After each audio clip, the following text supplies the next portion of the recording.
daawadayaal ku soo dhowaada barnaamijka wada sheekaysiga iyo bogsiinta Soomaalida qurba joogta ee Dialogue and Healing for Somalis in the Diaspora. waa barnaamij ay si wada jira u soo diyaariyeen dadaal podcast iyo warbaahinta bulshada ee Somali Bridge. waa barnaamij taxana ah isla markaana looga hadli doono arrimaha quseeya jaaliyadaha Soomaalida ee qurbaha. haddaba xalqada ugu horeysa waxay ka hadli doontaa waalidnimada ama parenting. waxaa idin daadihinaya ubax aadan warsame iyo Dictorayso Muna Cusmaan. waxaana marti ku ah Faaduma Maxamed iyo OJ Duubo. barnaamijka waxaa hirgeliyay Sita Chiropractic and Massage. ma gashay shil gaari dhaawac ma kaa soo gaaray shaqadaada, haddaba waxaad u baahan tahay daryeel dugmo iyo qareenkoodooda. intaba waxaa kula diyaara Sita Chiropractic and Massage. waxaa kaloo ku diyaar shaqaale ku nugul iyo dhakhaatiir tayo leh. Sita Chiropractic and Massage waxay ku dhex taalaa suuqa Sita International Mall.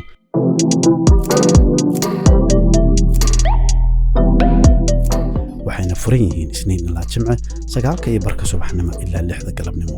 waxaad kala xiriiri kartaa telefoonka 425-529-7522. waxaan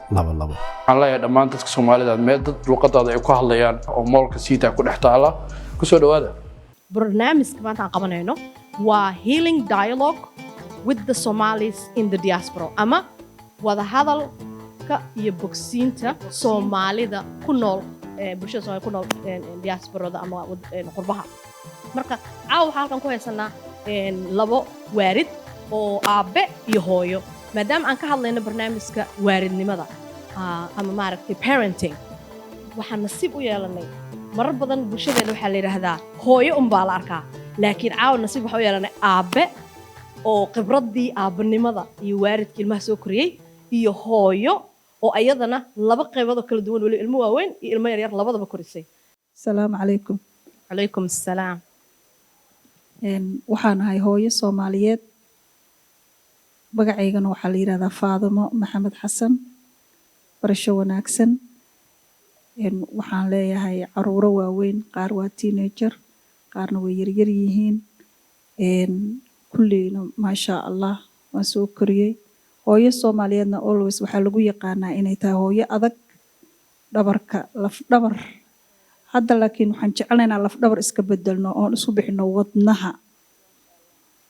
waa shaqooyin badan aan qabanaa. waxaasoo ubax ah ee maanta ay Soomaali ku faanayso.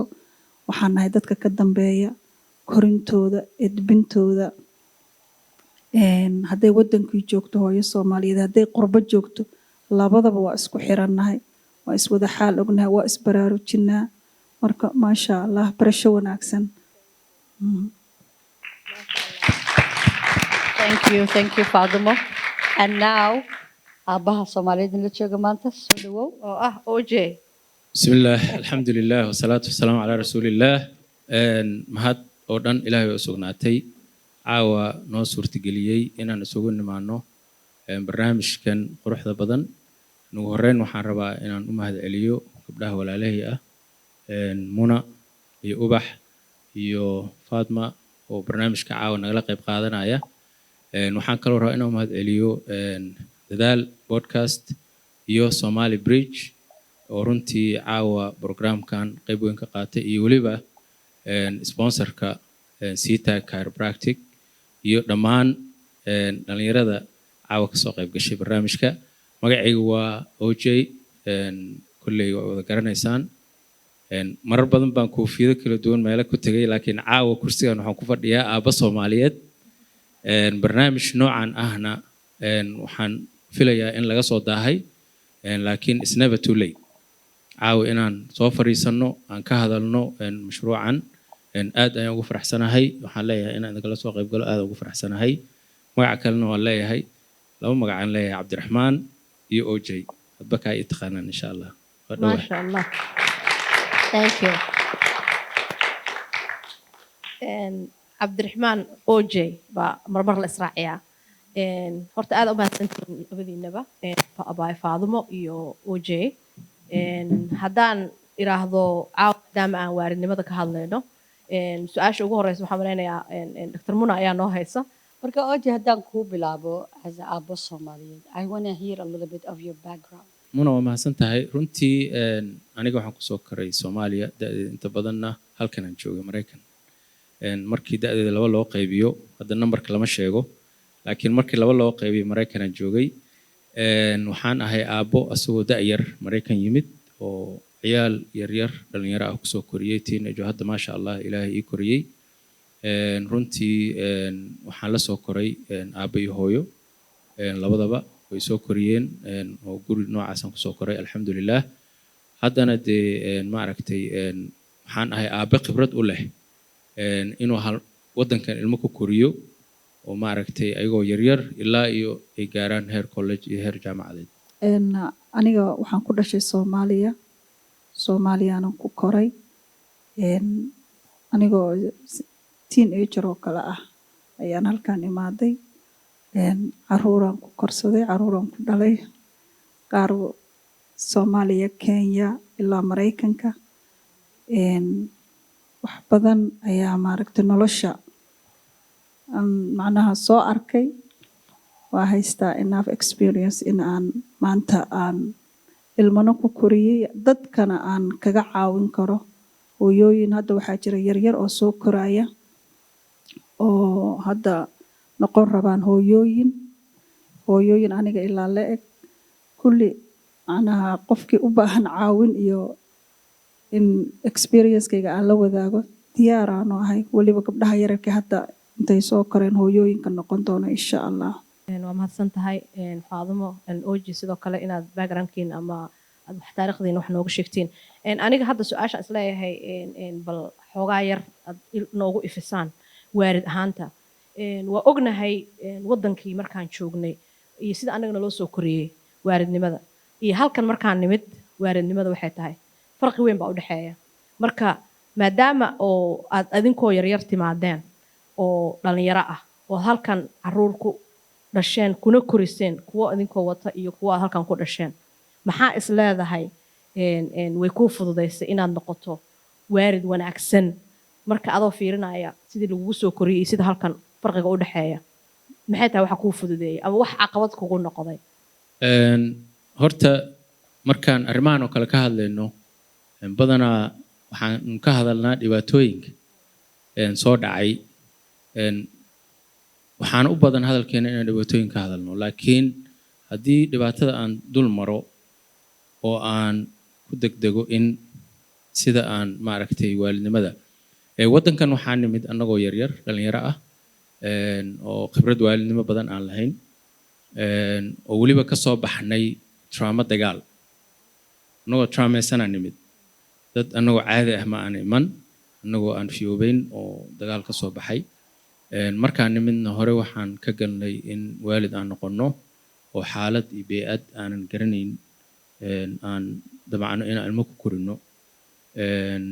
it takes a village to raise a child kulley xaafaddaa kula korinaysa xaafadii aan ka nimid iyo meesha annaga aan kusoo kornay oo markaa bannaanka u baxday lagu dhahay waryaa ina xasan noqo intee u socotaa badda maxaa ka doonaysaa nin yaroo banooni jecel aan badda aadi jiray moogtahay laakiin halkan bey'ada aan ilmaha ku korinaynay ayaa waxay kasoo horjeedaa valuegeennii oo dhan qiimihii aan lahayn marka ilmo nalala korinayo ayaan dabacnay inaan soo korino runtii caqabaad badanna waa lasoo maray waalidka maxay ahayd caqabaadkaasna dee wax badanaa laga faa'iiday oo laga bartay marka aniga waxaan isleeyahay as waalid aniga shakhsiyan markii hore nolosha intii aan waalidnimada ku cusbaa waalidnimadu waa wax la barto cid ku dhalatay ma laha iskoolna loogama soo bixin waa baranaysaa noloshaa ku baraysa marka barashadii waalidnimada aan baranayay qaladaad badanaa iga dhacay runtii qaladaadkaasoo haddii dib loo raaco ku xiran bey'adii aan kusoo kornay iyo sida ilmaha loola dhaqmo cunug yaroo maanta dhan iskoolka markuu tago la dhahayo honey sweetheart oo aabbihii markuu gurigu imaadana hadal xoogaa qallafsan ama hadal adag aan ku dhahin annagoo aysan xumaan naga ahayn oo ilmaheena aan jecelnahay marka taasa waxaa laga yaabaa xoogaa inay keentay in waalidnimadeennii ay xoogaa qalqal yara gasho laakiin qofka hadduu xisaabtamo bini aadan ahaan intuu fariisto uu fikiro uu dhaho war ma adaa qaldan si ilmaha qaldan qofka markaa uu dareemayaa in marka hadal waalidnimada lasoo maray ma aha wax lagu soo koobi karo hal session ama hal fadhi ama hal interview laakiin waa wax lasoo bartay oo laga soo gudbay marka caqabado badan oo lasoo maray maaragtay korinta ilmahana dee waa wax howl maalinba habba siday xaaladda tahay inaad ula noolaato marka caqabado iyo wax laga bartay iyo waxa aad kula talin lahayd waalidiinta waa dib baa u dhiganaynaa marka faadumaan doonayaa haddana insha allah inay iyadana su-aashaas oo kaleeto ka jawaabto maxay ahaayeen adiga oo soo maaragtay markaa ka fakertay hadda oji intuu ka jawaabayn waxaan malaynaya inaad si fiican uga fakeraysay marka caruurta lama yimaado menu hadda markaan microwave soo iibsano microwave waxaa la yimaado warqad oo odhanaysa temperatureka waxaa ku kululeynaysid waxaa ku samaynaysid intaa u baahan tahay laakiin cunug markaan dhalno hooyooyinku waa aragtay waxaa lagu leeyahay congratulation hambalyo cunug baa kuu dhashay wax menu oo la socda ma leh ma taqaanid sidaad aad cunugaas u haynaysid wax ku caawinaya ma leh gurigaaga aadaysaa ilaahay ha kula garab galo marka haye faadamo maxaa ka leedahay wallaahi run waaye hawl duuduubana qoorta lagu gelinayaa ma fahante marka waa run horta annaga ragga iyo dumarka xoogaa inay kala duwan yihiin muddo hooyo iyo aabe gabadha markay yar tahay hooyadeeday caawisaa waxoogaa iyo wiilasha iyo gabdhahu waxoogaa way kala duwan yihiin waanaan dhalin markaasoo dee ilmaanaan dhalin ma ahane hooyaa caawinaysaa dariskaa lagu diraayaa lagu leeyahay or soo caawi eedada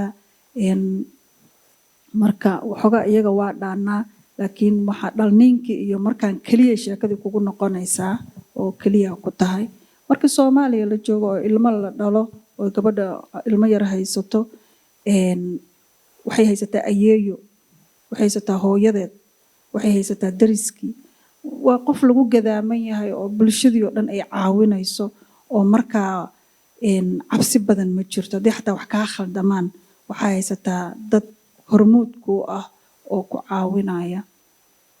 caruur ahaantaa kuu soo hartay caruurta halkan iyo caruurta xagga isku mid maaha dariskoo dhanaa waalidkuu ah cid kasta adoo maraya xaafadda u dambaysa maamo hooyadaa taqaana hadday ku aragto waxay ku leedahay soo wiilkiina heblaayo mataa ma gabadhiina heblaayo samatidaa maxaa halkaa ka samaynaysaa marka xaafadda dhanaaba iska wada ahba security iska wada socoto marka halkaana waxa waaye waxaa maqli jiray kismaayo iyo kistaada iyo karbuunadaada waa halkan waxaad dhasho aday kuu taallaa waxaad shaqaysato adaa leh waxaad barato aday ku anfacaysaa waxa weeyaan waa waxay u dhahaan good for you Mareykanka aday kuu fiican tahay macnaha cid aad ku caawinaysid ma jirto oo wixii aad barato adaa isu baratay marka caruurteena markay halkan ku koraana waxaa la baraa waalidka iyo waxay isugu dhiban yihiin caruurtiina waxay tahay waalidkii wuxuu rabaa markii ilmaha ay koraan ama ay korinayaan waalidku wuxuu ku xisaabtamayaa ilmaha baari ha kuu noqdo adiga ha ku maqlo qayb ka mid ah noloshiisu ku darsadayba ilmahana si kale u koray oo wuxuu ku koray in la yiraahday homework soo celi soo mas'uuliyadiisa ma aha macallinku wuxuu ka rabaa inuu markuu homework soo siiyo inuu u soo celiyo hal sano warqad sii wadaa baag sii wadaa soo wadaa saasuu ku korayaa ma fahantay innaga markay ilmaheena koraan ay weynaadaan waxaa laga rabaa inay ina caawiyaan maba la barinba waa markay kuu weynaadaan ama ay teenager kuu noqdaan la fariiso sida uu macallinku u dhaho homework soo celi waa inaad u sheegtaa tiraahdo hooyo waxbaan kaa rabaa aabe waxbaan kaa rabaa haddii kale sooma iima sheegin ani maxaa ii sheegtay waxba iimaada laakiin faadamo ilmaha hadda hadda ka hadlaysa waxaa igu soo dhacay macallinku homework wuu u diraa wuuna ka sugaa annaguse haddaa calooshina u buuxino meeluu saxdana siino hadhowna aan ka sugno inuu ilmaha maaragtay uu noo soo celiyo homeworkna aanan u dhiibin maxaa ka sugnaa ilmihii okay waxay ku kala duwantaa kuu sheegayaa ilmuhu hadda markii uu iskuul buu dhigtaa soo maa macallinku wuxuu soo siiyaa casharo waxbuu soo qoraa guriga innagaa ku kontrolna waryaha homework ma ka shaqayso waryaha ma samayso waa ku daba taagannahay markuu weynaado weli ma daba soconno laakiin innaga caqli ahaanteena iyo maskaxdeena iyo dhaqankeena wuxuu yahay waalidka markuu na soo koriyo wuu nagu xisaabtamaa waan ognahay automatically waayo halkaan markaan nimaanay annagoo yaryara halkaan nimaanay weli mas-uuliyaddiina saaran ilaa iyo dariskiyaa caawinaa bal waalid iyo ma aha ilaa dariska ayaan daba taaganaa oon caawinaynaa saaxiib ayaan isku raadinaynaa halkaan ma laha marka ilmuhu wuxuu kaa sugayaa aabe waxaasaan kaa rabaa wuu kugu darsanayaa marka xisaabta iyo budgetkiisii taasi ku kala duwan yihiin marka thank you haye Dr. Muna marka intaad hadlaysay which is the expectation and the boundaries dadkeena markan annaga waxaan lagu soo koriyey adiga iyo waxaad haysatidba aabbaha baa leh waana lagu soo koriyey it's a community like they own like in physical they own you but now markaan arko caruurteena caruurta wixii annagana lagu soo baran doonaynaa inaan ku wadno when the environment is totally different it doesn't help markaasaa waalidkii societygeenii waa dad badan dadkeena oo dhan isku mid baan ahayn so then ilmihii ma odhanayo waay hooyadaysa ay la hadlaysaa waay aabbahaysani la hadlaya waay laakiin iminka halka markay iskuulka tagaan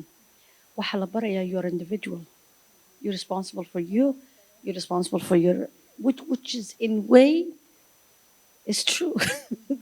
it's true way adag tahay is true laakiin waxay noqonaysaa waalidkii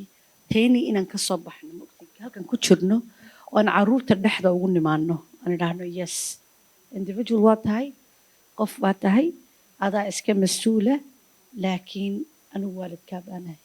and this is why laga dhaadhiciyo adoo u sharxaysid waan ku dhalay maxaan ku dhalayay okay but they didn't ask to be born exactly I'm sorry but laakiin waxay naga maqan as a walid and ta keliya iyo haddaan wax keliya maanta waalidiintu ay naga qaataan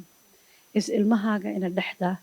aad ugu timaadid tad adiga lagu soo koriyey waad soo martay but it doesn't mean necessarily that was right marka ilmahan communitygiisa iyo halku degan yihiin lagu soo yimaado oo lala hadlo and you explain every step of the way why you're doing what you're doing wax yaran ku darsanayaa caruurteena waxaa jirta waxyaalo badan oo aynaan la wadaagin oo innaga aan naqaano laakiin aynaan u sheegin waayo sababta waxaas nagu kalifayna waxaa weeyaan community waxaan ka nimaanay wax walba ceeb u arka wax walba oon qaadno waa ceeb xataa iyadoo ay xaq tahay oo la sheegi karo oo wixii laga hadli karo ood ilmahaaga u sheegi karto haddana waxaan aaminsannahay haddaaba innagii waxaas ilmaha u sheegno inaan saqajaannimo ilmihii u horseedayno mana aanay waa wax berri isaga caawin kara waayo waa dhaqanka hadda ka hor waxaa dhacday caruurtayda hadda kuwa waaweyn markay gaareen 14 ilmaha waa marka ay maskaxdiisu iyada dhan waxay leedahay sida maaragtay waxaa ani ahaan maskaxdayda sida ay ila tahay wax aan weli daboolmin oo isu imaanin oo gaab u dhaxeeyo sidii wax saa u kala furan oo kale laakiin isu soo socda ayay aniga ahaan maskaxda saa ku qiyaasaya ila noqotay marka gaabkaas bannaan ee maskaxda ka furan wax badanaa ku soo dhacaya maskaxdii way koraysaa waxay istusaysaa ilmaha markuu yahay 14 jir markuu gaaro wuxuu istusayaa inuu markaas awood yeeshay ilmo awood leh uu yahay wax walbana uu burburin karo wax walbana uu wax ka qaban karo wuxuu haystaa high expectation oo maskaxdiisa iyo naftiisu ay u sheegayso qof ka dhaadhicin karana ma laha waad yar tahay weli yaraantiina wuu ka tegay weynaantiina weli ma gaarin marka meel dhexe u sabaynayaa hadalkaaguna wuxuu la mid yahay dhagaxaan madaxa kaga dhacaya marka waxaa igu dhacday waxay ahaayeen 3 hal mar waxay la soo istaageen shaqaa rabaa lacagaa rabaa gaari baan rabaa kanaa rabaa waxaan ku yiri waa yaryartihiine xagga u socotaan waxaa la yiri ma anagaa yaryar waa waaweynaanay haddana caruur iyaga laale ega waxaa loo soo dhiibayaa gaari waxaa loo soo iibinayaa baabuur bahalkii kabo qaali ah oo kale dadka waalidku isku jeeb ma aha waa la kala jeeb sareeya ilmaha wuxuu ku leeyahay aniga kabihii aa ii gaday ilaa iyo 2 sano ka hor aan weli gashanahay saaxiibadayna waxay wataan kabo cusub si lagu keenana lama yaqaan marka waan fakeray maalintaas markaan arkay inay ilmihii kaceen hamigoodii kacay waan isugu yeeray waxaan ku yiri horta adduunyadan waxba ha hor ordinaa iyadaaba idiin soo socota tan ismaba horaysaanba haddaaba nooshihiin midda kale waxaan ku yiraahday ma taqaanaa waxa la yiraahdo hormoni ayaad leedihiin hormonigiinaas waa wax dabiici ilaahay jirka ku abuuray dadka dhan anaa soo maray aabihiinaa soo maray dadka dhanaa soo maray qof aan soo marin ma laha maadaama ay waxaas idinku imaan doonaan ay soo socdaan hadda laakiin waa bilow weli maydaan arkin marka waxaan ooga dhigayaa wax inay sugaan ay tahay hadda haddii lagu yiraahdo col baa beri ku soo galaya caaw ma seexane waa inaan saasoo kale ooga dhigaa marka waxaan ku iri waxaasaa idinku soo socda ani markaan yaraa way igu dhaceen dadka dhan way ku dhaceen laakiin tayda idinka sheekeynayaan ku iri markuu yimaado waxaas qof waalana u ekaanaysaa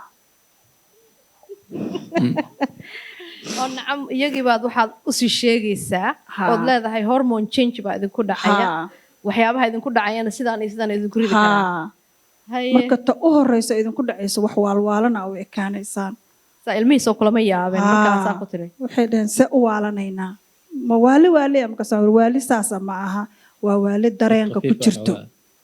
waa waali dareenka ku jirto laakiin adiga waxaa isku malaysaa inaa fiicanta laakiin ma fiicnid hormonigaas wuu ku imanayo wuxuu ku leeyahay xanaaq adi ma isogdo waa xanaaqaysaa wuxuu ku leeyahay aabbaha hadalka ku celi adiga ma isogdo waa celinaysaa marka already wuu ku controlay markaad dareento waxaas la hadal waxaad tiraahdaa hormoni leave me alone you having marka conversation wada hadal baa waxaad tiri waxaa la yeelataa isbedelka hormoonka kugu dhacaya la sheekayso waayo kuu soo socdaa wuxuu kuu sheegayana horaha ka qaadan haye waa marka ugu horeysoon maqlaaya sheekadaas adiga ma tihid adiga ma aha adi qof fiicanaa tahay aadaad u fiican tahay waa lagu jecel yahay laakiin waxaas hadduu ku helo adiga dhanaa bedelmaya qof kastana waxaa weye wuu ku kontrooli karaa kontroolka iyo powerka lagaa qaadanaa soo marka is ilaali iyo kaa hoos bixin hayo waaya hadhow taas waa si aan hore ugu maqal nacam hormoonku inuu asagu ku kontroolayo marka gacanta intuu kugu qaban lahaa waad u sii sheegtay waxaad tiri isbedelo saasaa kugu dhacaya isbedeladaas markay kugu dhacaan ha dhagaysan ee ogow waa wax qof walba maree ka hortag ubax arrintan faadumo ay sheegayso runtii just keliya ma aha ilmaha hormoneskooda isbedelaya keliya ma aha waxaan ka qaatay aniga ku ammaanayaa walaashii faadumo in hooyada ama waalidka ilmaha uu la hadli karo cilladaha ugu waaweyn waalidka aan sameyno waxaa waaye inaan ilmihiiba conversation aan la yeelan karin aan la hadli karin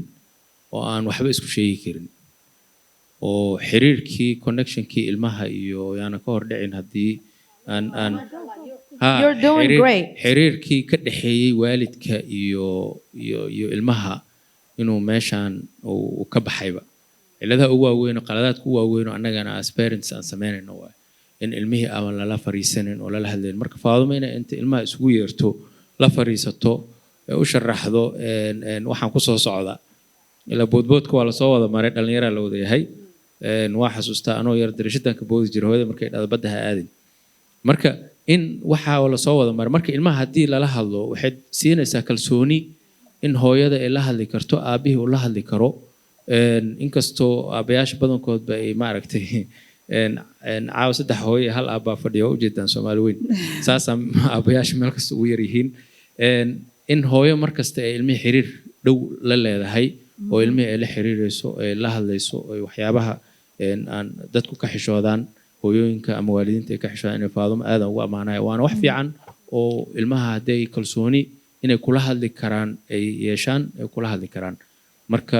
waa one of the qaladaadka waa wada hadalkaas nacam la furaayo marka faadumo hadda meesha waa ani kulley way ii shaqaysay sababta aan waxaas u sameeyeyna waxay ahayd waxaan haystay kuwana anaa dhalay kuwana odagaygaa dhalay soo marka caruurtii wixiina waa wada teenager hadday isku dhacaanna way meesha khataraa ka imaanaysa weyn oo dadkii dad maaha waa waxaa la rabaa in la isku xiro oo dadkii aan walaalaynaan rabnaa marka waan fariisinay waxaan ku niraahna walaalaad tihiin meelaa u kala socotaana ma laha marka way noo shaqaysay marka qofka u horeeya waxaa idhi arrintan fahma oo qabta qofka kale ha u sheego ha yiraahdo aniga tanaa i haysata so walaahi shaqadana way ku wada heleen draft laysinka laigu wareerinayay wixii markii la wada helay oo wixii la raadinayay tartiib loo gaaray iyadoon waali dhicin la isku xumaaneen waxba aysan imanin ayaa maalintii dambe fariisiiyey waxaan ku yidhi haye adi baabuuraa heshay waa shaqaysatay midda kale waan u sheegay waxaan ku yidhi ani idinkaa idin soo koriyey xoog igu harayaaba iska yarba qof kasta ha u diyaar garoob inuu intuu shaqaysto lacagtiisana urursado gaarigiisana asaga gato waayo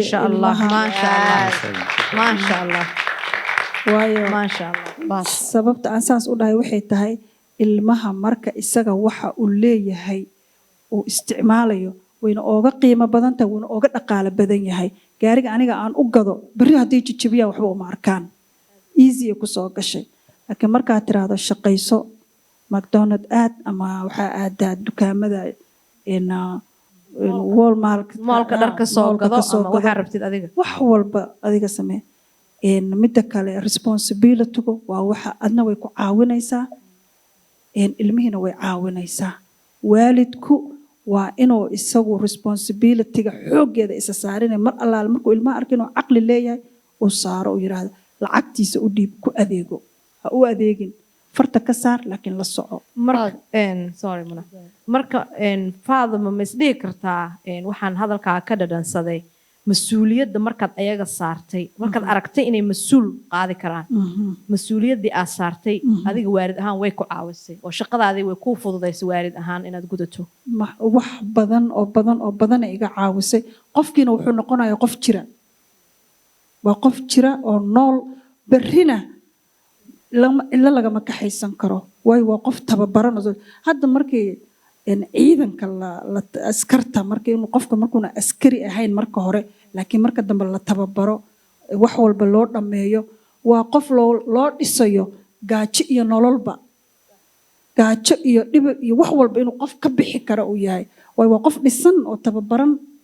oo gaajo hadday timaado wuu ka bixi karaa meel ciriiri hadduu galo wuu ka bixi karaa waa qof adag ilmihii marka waa inaa saasoo kale inta uu kula joogo aad u tababartaa si berri markuu bannaanka u baxo